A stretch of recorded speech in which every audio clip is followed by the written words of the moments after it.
পুৰণা লাহৰীজানত বৃহৎ পৰিমাণৰ নিচাযুক্ত কানি জব্দ, আটক পিতা পুত্ৰ। শুক্ৰবাৰে দিনৰ প্ৰায় 12 মান বজাত বোকাজানৰ দিলাই থানাৰ অন্তৰ্গত পুৰণা লাহৰীজানত আৰক্ষীৰ নিয়মে নাকা তালাচীত বৃহৎ পৰিমাণৰ নিচাযুক্ত কানিসহ আৰক্ষীৰ জালত পৰে 2 পিতা পুত্ৰ। মণিপুৰৰ দিলাই অভিমুখে আহি থকা DL 3CC M2820 ইছু বাহনত আৰক্ষীয়ে তালাচী চলাই বাহনখনৰ গোপন চেম্বাৰৰ পৰা 45টা পেকেটত মেৰিয়াইনাল 40 কেজি কানি জব্দ কৰিবলৈ সক্ষম হয় আৰক্ষীয়ে। কানিখিনিৰ বজাৰ মূল্য প্ৰায় 1 কোটি টকা হ'ব বুলি জানি পৰা গৈছে। কোনখিনি কানিখিনি মণিপুৰৰ পৰা ৰাজস্থানলৈ নিয়াৰ পৰিকল্পনা কৰিছিল সৰবৰাহকাৰীয়ে। এই সন্দৰ্ভত আৰক্ষীয়ে ৰাজস্থানৰ 2 পিতা পুত্ৰ ক্ৰমে মদন লাল আৰু অভিষেক লালক আটক কৰিছে আৰু জেৰা অব্যাহত ৰাখিছে বুলি জানিব পৰা গৈছে। খটখটি লাহৰীজানৰ পৰা মইনুল হুছেইন ওঝাৰ report public TV Assam.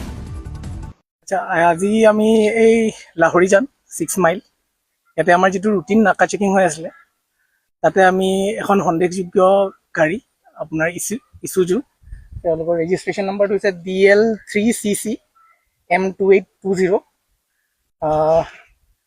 Dimapur ছাইডৰ পৰা আহি থাকোঁতে আমাৰ ইয়াত নাকা পাৰ্টিয়ে চেকিং কৰিলে আৰু তেওঁলোকৰ যিটো এটা ছাইড ডিকিৰ আপোনাৰ ছাইড চেম্বাৰত, চিক্ৰেট চেম্বাৰত 45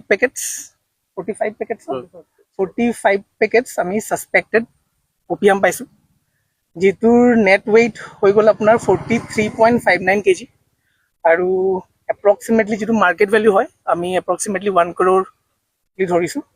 আৰু যিকেইজন একিউজড আমি ইণ্ডিপেণ্ডেণ্ট উইটনেছৰ প্ৰেজেঞ্চত তেওঁলোকক এপ্ৰিহেণ্ড কৰিছোঁ, প্লাছ যিখিনি আমি ছাছপেক্টেড অপিয়াম পাইছোঁ সেইখিনি আমাৰ ইণ্ডিপেণ্ডেণ্ট উইটনেছৰ আগত চাৰ্চ আৰু চিজ কৰি আমি পেক কৰা হৈছে। প্লাছ এইটো আমি SP sir plus additional SP ছাৰহঁতক জনোৱা হৈছে আৰু বাকী তদন্ত এইটো তেনেকৈ এতিয়ালৈকে আমি সুধি আছোঁ, তেওঁ একুৰেট ইনফৰ্মেশ্যনটো আমি ক'ব পৰা নাই।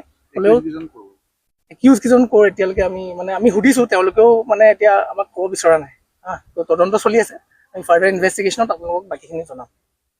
ঠিক আছে।